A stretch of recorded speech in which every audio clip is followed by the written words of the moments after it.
Olá, eu sou Cláudio Lessa, em Orlando, nos Estados Unidos.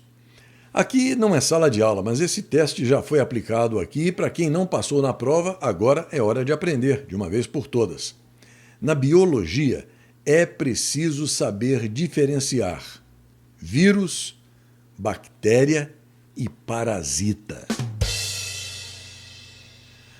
Hoje, 21 de outubro de 2025, é o dia do ecumenismo, o Dia Nacional do Podcast, o Dia Internacional da Maçã, o Dia do Contato Publicitário, o Dia Nacional da Alimentação na Escola e o Dia Nacional do Economista Doméstico.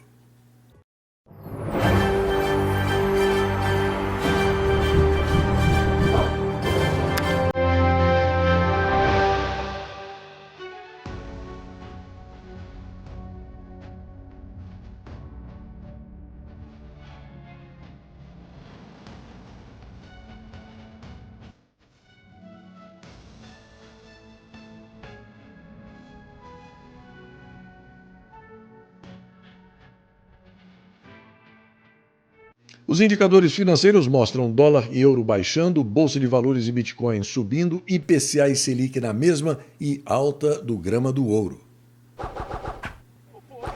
Esta edição começa, infelizmente, com uma informação indutora de vômito.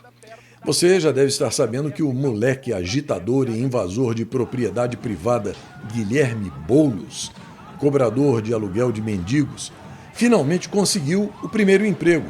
E o único lugar que ele arranjou para fingir que trabalha é junto ao maior ladrão da história do Brasil, que deu a ele um carguinho de pseudo-ministro na quadrilha criminosa que conduz o fazendão ao descalabro total.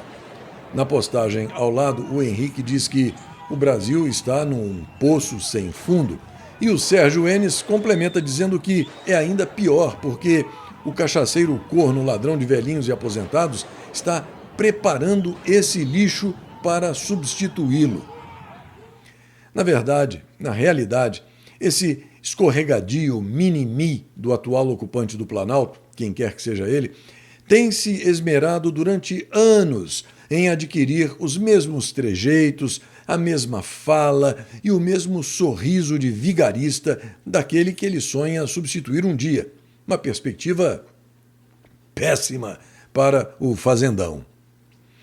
E, lamentavelmente, a coisa não melhora muito. Agora, por exemplo, o fazendão assiste a mais um capítulo da novela Masturbação Mental, em que os protagonistas, o satânico psicopata golpista e a Gestapo Federal que ele comanda, estão num jogo de empurra-empurra. A manchete do Estadão, ou Estadinho, como você preferir, diz que a Gestapo Federal pede nova investigação para apurar se o ex-assessor de Bolsonaro simulou falsa entrada nos Estados Unidos. O jornalista Joaquim Ribeiro informa que a Gestapo Federal, além de pedir agora para o Sindicato do Crime Organizado investigar se o próprio Felipe Martins não teria forjado a entrada dele aqui nos Estados Unidos com registro falso, também solicita que os advogados e qualquer pessoa que discordem disso sejam incluídos no processo de milícias digitais. Essa informação é confirmada pelo Diário 360 na postagem feita pelo portal nas mídias sociais. Essa palhaçada encenada por esses brancaleônicos artistas paulo-freireanos recebeu imediata reação da advogada Anna Schaffert, numa nota que eu peço licença para ler na íntegra para você. A Anna Schaffert diz o seguinte, abre aspas, minha resposta à intimidação da Polícia Federal Brasileira no caso de Felipe Martins. Como cidadã americana e advogada licenciada nos Estados Unidos, com vasta experiência em direito imigratório, tenho atuado ativamente no caso de Felipe Martins desde o seu início. Minha equipe e eu trabalhamos incansavelmente para garantir justiça para Felipe, inicialmente contestando sua prisão injusta baseada em evidências fabricadas e uma falsa narrativa de viagem, e, posteriormente, buscando a responsabilização dos responsáveis por tais atos. Desde o primeiro dia, nossos esforços de defesa concentraram-se em assegurar a libertação de Felipe, que foi mantido em detenção sem o devido processo legal, sob acusações infundadas. Com base na minha expertise em direito imigratório, liderei interações com diversas agências de imigração dos Estados Unidos para desmentir a narrativa falsa sobre a viagem de Felipe. Por meio de uma advocacia persistente e da apresentação de extensos documentos legais, conseguimos provar que os registros foram manipulados, o que resultou em sua liberação parcial. A nota oficial do Serviço de Alfândega e Proteção de Fronteiras dos Estados Unidos, o CBP, confirmou a falsidade dos registros, validando nossa defesa e a inocência de Felipe desde o início. Agora, nosso trabalho está focado em identificar os indivíduos responsáveis pela manipulação desses registros, garantindo que ninguém esteja acima da lei. A recente nota emitida pela Polícia Federal Brasileira sobre este caso é profundamente preocupante, pois representa um evidente ato de intimidação contra o exercício legítimo de minhas funções profissionais como advogada de Felipe. Todas as minhas ações, comunicações com o cliente, coleta de evidências e advocacia pública foram conduzidas em total conformidade com os padrões éticos e normas legais, com o único objetivo de defender um indivíduo inocente injustamente preso. Criminalizar essa advocacia compromete os princípios fundamentais do devido processo legal e erode a confiança pública no sistema de justiça. Como cidadã americana que dedica sua carreira à defesa do Estado de Direito, especialmente em questões de imigração e justiça transfronteiriça, rejeito categoricamente qualquer tentativa de equiparar uma representação zelosa a atos ilícitos. Isso não é justiça, é retaliação contra aqueles que defendem os vulneráveis. Permaneço firme em meu compromisso com o caso de Felipe e exijo que as autoridades cessem essas táticas de intimidação, permitindo que a verdade prevaleça por meio de procedimentos transparentes e justos. Estou preparada para fornecer mais detalhes sobre nossos esforços contínuos e insto todos os envolvidos a priorizarem a responsabilização em vez da supressão. Anna Schaffert. Fecha aspas. Nesse mesmo comprimento de onda, o deputado Carlos Jordi traz um detalhe interessante sobre esse radioteatro ridículo. Ele conta que, diante da confirmação do governo norte-americano de que a Gestapo Federal utilizou prova falsa para prender Felipe Martins, o delegado Fábio Schor agora acusa Felipe Martins de simular a entrada dele aqui nos Estados Unidos. Mas o detalhe é que Felipe Martins já estava preso quando o documento falso foi inserido no sistema para justificar a prisão dele, o que é bizarro, né? Outra que também não deixa a bola cair e mantém vivo o pesadelo vivido pela Gestapo Federal, comandada pelo satânico psicopata golpista, é a brasileira naturalizada norte-americana Flávia Magalhães, que acaba de postar na plataforma X uma mensagem dirigida ao secretário de Estado norte-americano Marco Rubio, ao vice-secretário de Estado Chris Landau, ao diretor do FBI Kash Patel e ao advogado norte-americano Martin DeLuca, com a foto de um homem que se supõe seja um policial federal brasileiro. A Flávia diz o seguinte, abre aspas, respeitosamente trago à sua atenção um caso de grave preocupação. Um agente da Polícia Federal Brasileira de nome Marcelo Ivo, supostamente agindo sob as ordens de Alexandre de Moraes, recebeu instruções para me prender aqui nos Estados Unidos e agiu para cumprir essas ordens. De acordo com fontes confiáveis, este agente atualmente está buscando representação legal e tem usado linguagem ofensiva para se referir a mim. Secretário Rubio, por favor, esteja informado de que eu não sou responsável por qualquer destas circunstâncias. A responsabilidade recai sobre o superior sancionado dele, sob cuja direção a ordem de deter uma cidadã norte-americana foi levada a cabo. Eu solicito urgentemente as medidas apropriadas para garantir a minha segurança. Estou atualmente enfrentando várias ameaças sérias e temo pela minha vida, como resultado das ações destes indivíduos. Fecha aspas. O portal do Fiscal do Fim dos Tempos, na plataforma X, resgatou uma lembrança do professor Olavo de Carvalho que é inestimável. Lá atrás, ele alertou que, primeiro, se os Estados Unidos derrubarem o regime da Venezuela, de tabela salvam o Brasil. E segundo, as nossas forças armadas são um bando de puxa-sacos, comodistas, que não farão nada pelo Brasil. Confira, mas cuidado com os eventuais palavrões. Bom, se as Forças Armadas Americanas derrubarem o Maduro na Venezuela, elas salvam o Brasil. Não podemos contar alguma coisa com o exército americano, com o brasileiro, não. O exército brasileiro é uma corporação de puxa-sacos e comodistas. Isso é o que são. Todos eles. Não escapa nenhum. Mas tem o general Heleno. O general Heleno é outro. O que ele fez até hoje? Ele tem um tempo para tudo. Meu Deus, há 40 anos eu estou esperando o tempo. Será que 40 anos não é tempo suficiente? Depois que eles deixaram a mídia cuspir na cara deles dia e noite, deixaram formar a tal da Comissão da Verdade e a Comissão da Mentira, não fizeram nada. Eu me lembro do tempo em que, assim, eu levava para os militares a prova de que a mídia estava mentindo. Provas de vários casos. O que eles faziam? Nada. Eu levava o processo pronto para eles. Eles não faziam nada.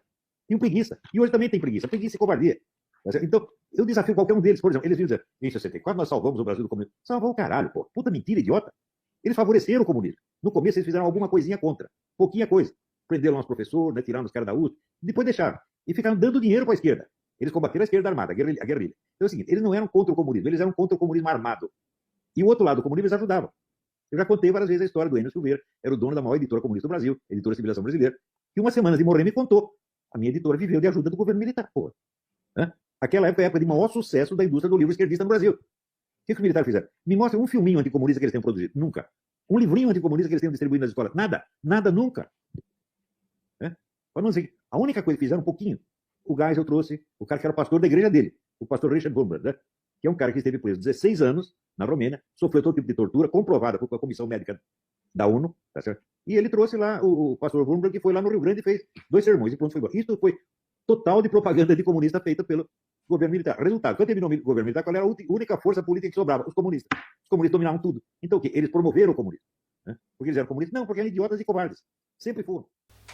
Você sabia que pode acessar o CL News e o segmento de orações sem precisar de qualquer plataforma de mídia social?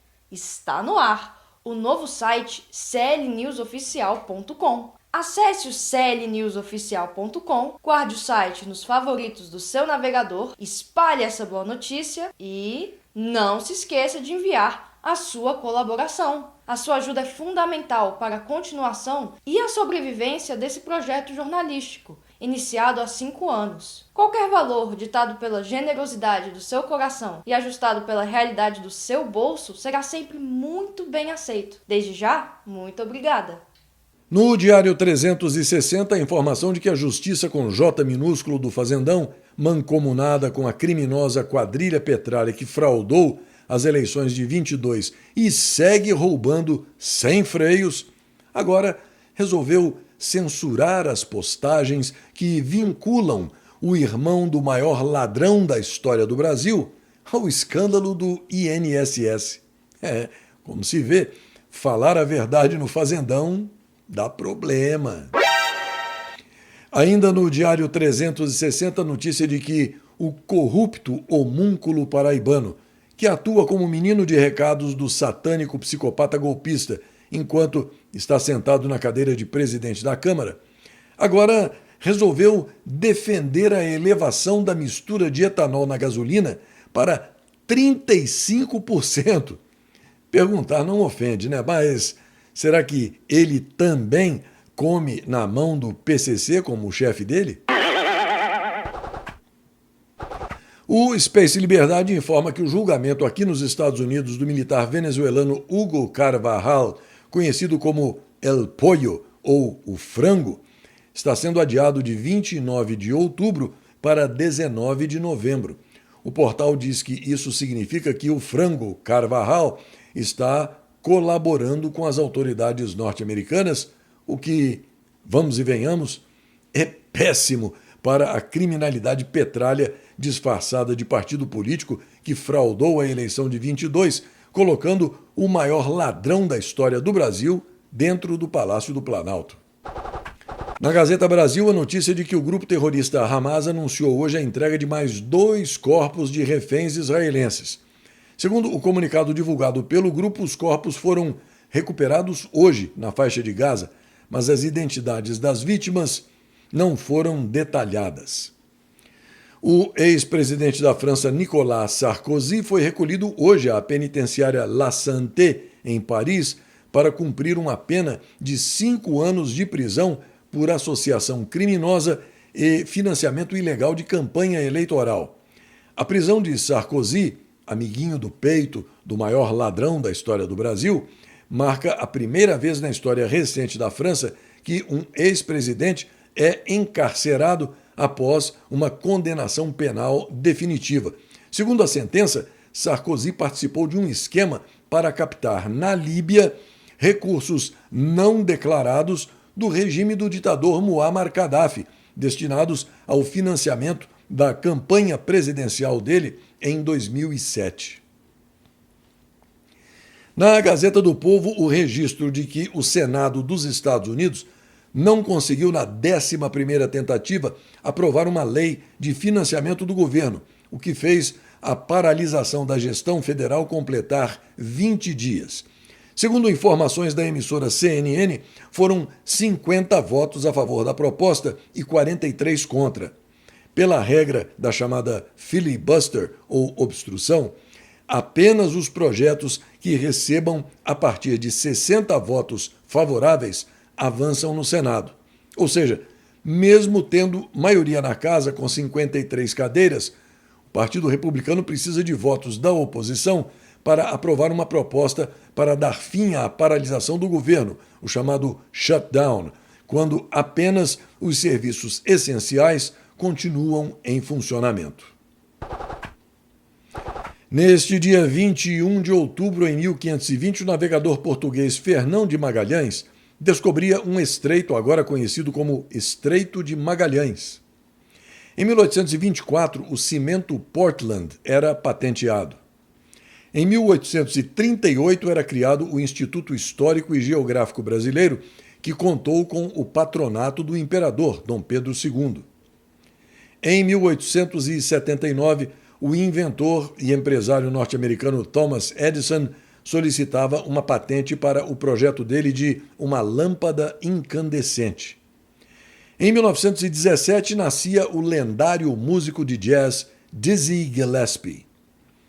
Em 1978, o piloto civil australiano Frederick Valentich desaparecia no Estreito de Bass, ao sul de Melbourne, depois de relatar contato com uma aeronave não identificada. Em 1979, Moshe Dayan renunciava ao governo israelense por causa de fortes discordâncias com o primeiro-ministro Menachem Begin sobre a política em relação aos árabes. E em 2008 era lançado o Sistema Operacional Móvel Android.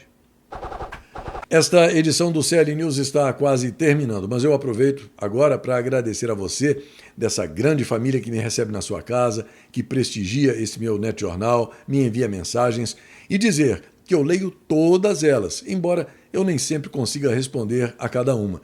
Mas eu peço que você continue escrevendo e que acesse e guarde o meu site clnewsoficial.com nos favoritos do seu navegador. Por favor, Fale sobre o site com todos que você conhece para que esse netjornal objetivo, isento, sem manipulação, sem mimimi, mas com aquele toque de humor, também possa chegar até eles.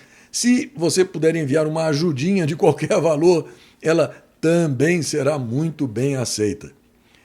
Aqui vai um forte abraço para a Alice Jovelina Brito, lá de Barueri, no estado de São Paulo, para o Celso M. dos Santos, para o meu quase vizinho Alexandre Augusto Gomes Alves, de Boca Raton, aqui na Flórida, o Bartolomeu Antônio Gonzaga Machado Ribeiro, Olhos Brasileiros, José Luiz da Silva Bastos, de São Leopoldo, no Rio Grande do Sul, Davi Rosa, Aurelânia Maria de Carvalho Menezes, Alain Esteves, de São Paulo, capital, Mário Luiz Ribeiro Nouf, também de São Paulo, capital, Natalício Coelho de Souza, Jorge Pinto Gomes e para a Anilza Dupin.